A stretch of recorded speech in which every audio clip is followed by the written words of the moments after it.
नमस्कार मित्रों, आपका स्वागत है फुर्सत क्लासेज में।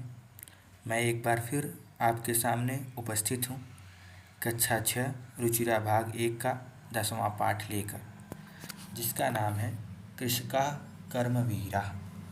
कृषका अर्थात किसान, कर्मवीरा अर्थात कर्मवीर। किसान कितनी भी बाधाएं हों, वह अपने कर्म करने वाला होता है। वह हमेशा कर्म के प्रति अपने दायित्वों को पूर्ण करता है, इसलिए इसे कर्मवीर कहा गया है। चलिए तो आइए पढ़ते हैं हम इस पाठ को। कृषका कर्मवीरा। लिखा है, सूर्यस्तपतु मेघा वा वर्षन्तु विपुलं जलम, कृषका कृषको नित्यं शीतकालेऽपि कर्मठौ। लिखा है कि सूर्यस्तपतु मेघा वा, अर्थात अर्थ करेंगे चाहे सूरज तपतु तपाए, वा का अर्थ हो जाएगा या, मेघा वर्षन्तु, मेघा अर्थात बादल बरसे, चाहे सूरज तपाए या, वा यानी या, वर्षन्तु मेघा बादल बरसे। कितना बरसे? विपुलम जलम, अत्याधिक जल बरसाए। अर्थात पूरा एक इस लाइन का अर्थ हुआ, चाहे सूरज तपाए या बादल अत्याधिक जल बरसाए। आगे बढ़ते हैं। कृषका कृषको नित्यम शीतकालेऽपि कर्मठौ। कृषका कृषको, कृषका ये है स्त्रीलिंग पद, और कृषको यानी ये पुल्लिंग, अर्थात दोनों के अर्थ में, किसान और उसकी पत्नी। किसान और उसकी पत्नी शीतकाले अपि, शीतकाल में भी नित्यम कर्मठौ, नित्य कार्य करते रहते हैं। चाहे परिस्थिति कैसी भी हो, किसान और उसकी पत्नी नित्य अपने कार्य में लगे रहते हैं। चाहे सूरज तपाए या बादल बरसे, ये दोनों हमेशा अपने कार्य में लगे रहते हैं। आगे बढ़ते हैं दूसरे श्लोक की तरफ।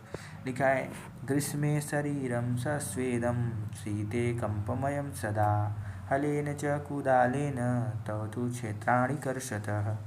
देखिए लिखा है, ग्रीष्मे गर्मी में, शरीरम शरीर से, सस्वेदम पसीने से भरा हुआ होता है। क्या? सस्वेदम, स्वेद, स्वेद अर्थात पसीना, और पसीनों से भरा होता है शरीरम, शरीर। किस समय? गर्मी में। अर्थात गर्मी में शरीर पसीने से भरा हुआ, और च का अर्थ करेंगे, और शीत कंपमयम सदा, और शीतकालीन समय में कंपमयम सदा शरीरम, यानी शीतकाल में जो शरीर है वह हमेशा कांपता रहता है।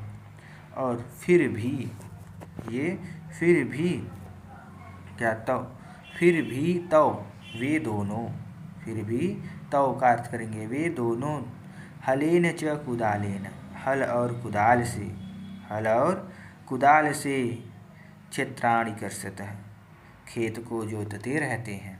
अर्थात कितनी भी गर्मी लगे, शरीर कितना भी कांपता रहे, वे खेत में अपना कार्य हमेशा करते रहते हैं। आगे क्रम संख्या 3 श्लोक को देखते हैं। पदयोर्न पदात्राणे शरीरे वसनानिनो, निर्धनम जीवनम कष्टम सुखम दूरे हि तिष्ठन्ति। देखिए लिखा है, पद पादयोर्न, पैरों में, पैरों में क्या है? पदत्राणे, जूते नहीं हैं। पदत्राणे, न मतलब नहीं, पदयो न पदत्राणे, पैरों में जूते नहीं हैं।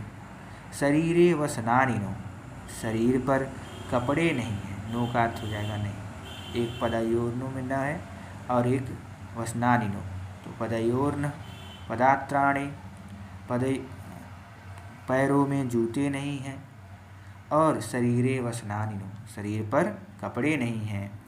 और निर्धन जीवन कष्टम, निर्धनम जीवनम कष्टम, निर्धन कष्टों से भरा जीवन है, कष्टम जीवनम, कष्टों से भरा जीवन है। सुखम दूरे ही तिष्ठन्ति, सुख से ये सदा दूर रहते हैं, क्योंकि सुख से ये सदा दूर रहते हैं, हमेशा अपने कार्य में लगे रहते हैं, इनको सुख नहीं मिल पाता। आगे बढ़ते हैं क्रम संख्या 4। गृहं दृढं न वर्षासु वृष्टिवारयितुं क्षमं तथापि कर्मवीरत्वं कृषकाणां न नश्यति।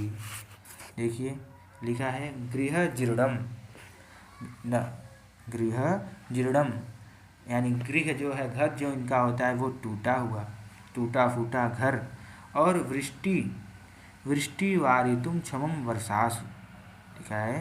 वृष्टि अर्थात वर्षा का जल, वर्षा का जल वृष्टि, वर्षासु वृष्टि, वर्षा का जल न वारितुम क्षमम, इनके घर को ढकने में भी असमर्थ है, जल रोकने में भी असमर्थ है। आगे तथापि कर्मवीरत्वं कृषकाणां न नश्यति, फिर भी, तथापि अर्थात फिर भी कर्मवीरत्वं, फिर भी किसानों की कर्मनिष्ठा, किसानों की कृषकाणां कर्मवीरत्वं, किसानों की कर्मनिष्ठा न नश्यति समाप्त नहीं होती, नष्ट नहीं होती। एक बार पूरे अर्थ को देखते हैं। टूटा फूटा घर वर्षा का जल रोकने में असमर्थ है, फिर भी किसानों की कर्मनिष्ठा समाप्त नहीं होती। चलिए आगे बढ़ते हैं श्लोक संख्या 5 की तरफ। लिखा है तयो श्रमेण क्षेत्राणि सस्य पूर्णानि सर्वदा धरित्री सरसा जाता या शुष्का कंटका वृता। देखिए तयो उनके, श्रमेण परिश्रम से, क्षेत्राणि खेत, सर्वदा सस्य पूर्णानि खेत जो हैं सब हमेशा फसलों से भरे रहते हैं या फसलों से भर जाते हैं। सा, देखिए अब आगे लिखा है कि यहाँ से अर्थ निकालेंगे या शुष्का कंटिका वृता, या यानी जो धरती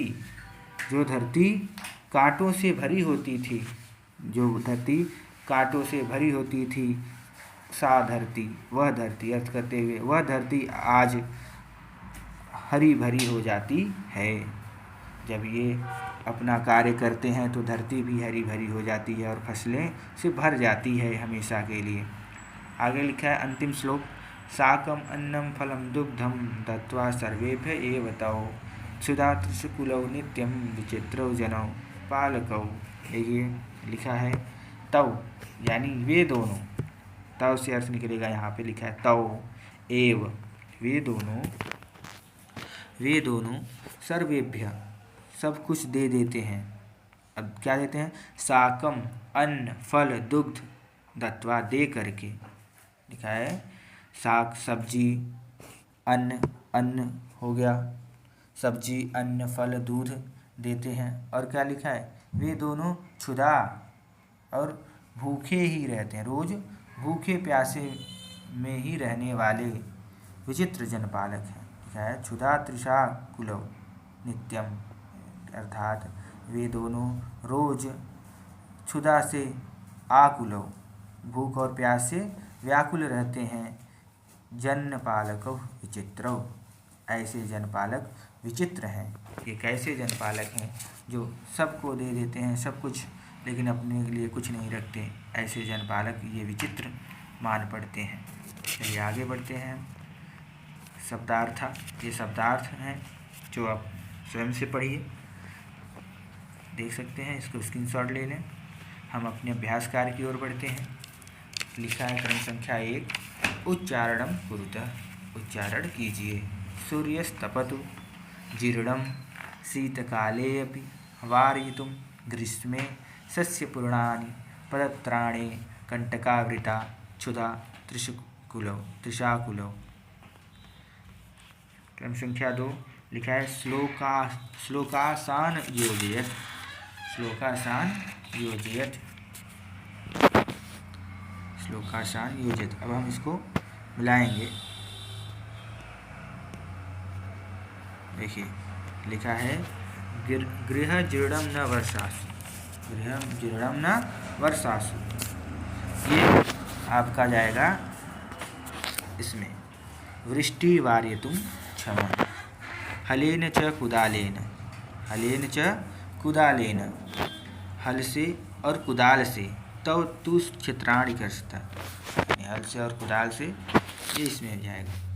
पदयोर न पदात्राणे, देखिए क्या लिखा है कि शरीरे अवसनानि नो, यहाँ पे ये हो जाएगा। तयो श्रमेण क्षेत्राणि, तयो श्रमेण क्षेत्राणि, क्या वे अपने श्रम से क्षेत्र को क्या कर देते हैं? सस्य पूर्णानि सर्वदा, सस्य पूर्णानि सर्वदा। ये रहा। फिर आगे लिखा है धरित्री सरसा जात, पृथ्वी हरी भरी हो जाती है, जो पहले क्या थी? सूखी और कांटों से भरी थी। ये आपका इसमें हुआ। आगे बढ़ते हैं। क्रम संख्या 3 लिखा है उपयुक्त कथानां समक्षमम् आम, अनुपयुक्त कथानां समक्षम न इति लिखितः। लिखा है कृषका शीतकालो अपि कर्मठा भवन्ति, कृषक शीतकाल में भी कर्मठ होते हैं, यानी कर्म के प्रति निष्ठ होते हैं, कर्मनिष्ठ होते हैं। तो हाँ, यहाँ पे हो जाएगा आम, हाँ। आगे लिखा है कृषका हलेन क्षेत्राणि न कर्षन्ति, कृषका यानी किसान हल से क्षेत्र को नहीं कर जोतते हैं, अर्थात किसान तो हल से खेत को जोतते हैं, यहाँ पे न हो जाएगा। कृषका सर्वेभ्य अन्न याच्छति, कृषका किसान सभी को अन्न देते हैं, तो यहाँ पे हो जाएगा आम, हाँ, किसान सभी को अन्न देते हैं। कृषकाणां जीवनम कष्टप्रदम न भवति, कह रहा है कि कृषकों का जीवन कष्टप्रद नहीं होता। यहाँ पे अर्थ होगा कृषकों का जीवन कष्टप्रद होता है, तो यहाँ हम लिखेंगे न, यहाँ पे न हो जाएगा।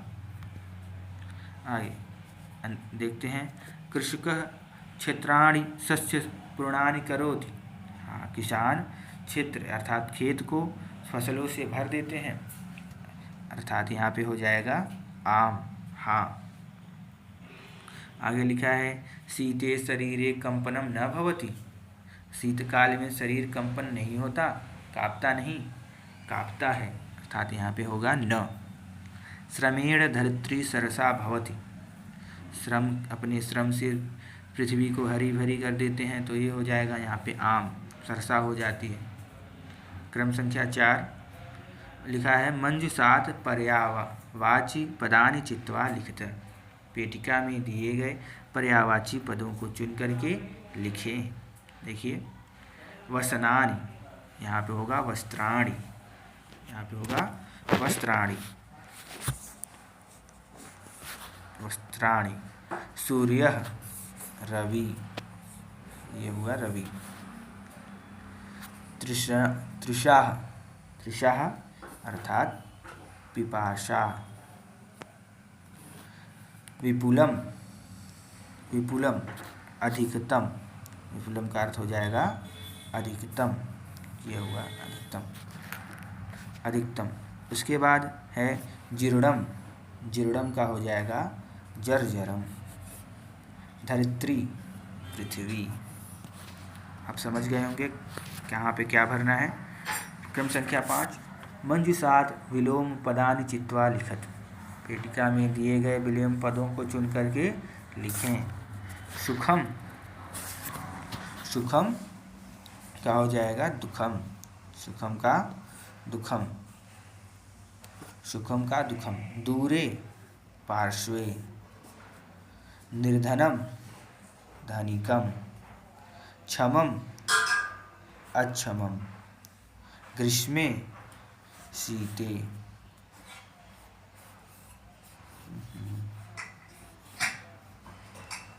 ग्रीष्मे शीते, यहाँ पे होगा ये वाला। सरसा निरसा, ये आप यहाँ पे फिल कर लेंगे। आगे बढ़ें। क्रम संख्या 6 की ओर लिखा है प्रश्नानाम उत्तराणि लिखतः, प्रश्नानाम उत्तराणि लिखतः। लिखा है कृषका केन क्षेत्राणि कर्षन्ति, कृषक किससे क्षेत्र यानी खेत को जोतते हैं, तो हो जाएगा हलेन, किसान हल से क्षेत्र को जोतते हैं। केषां कर्मवीरत्वं न नश्यति, किसका कर्मवीरता नहीं नाश होता, तो कृषकाणां, किसानों का कर्मवीरत्वं न नश्यति। श्रमेण का सरसा भवति, श्रम से क्या सरस हो जाती है या सरस होती है, तो हो जाएगा धरित्री। अगला है कृषका सर्वेभ्य किम किम यंछति, कृषका किसानों से सर्वेभ्य सभी लोग क्या क्या मांगते हैं। साकम अन्नम फलम दुग्धम इति याञ्छति। यहाँ पे हो जाएगा आपका क्रम अंग लास्ट है। कृषकात् दूरे किम तिष्ठति। किसान किससे दूर होते हैं, सुख से। किसान सुख से दूर होते हैं। देखिए अब ये रहा आपका पाठ समाप्त हुआ। जहाँ आपको न समझ में आया हो एक बार पुनः वीडियो को पीछे ले जा कर के देख के समझ लीजिएगा। और अब आपका पाठ एकादशः पाठ पुष्पोत्सव प्रारंभ किया जाएगा कल से। तब तक के लिए धन्यवाद।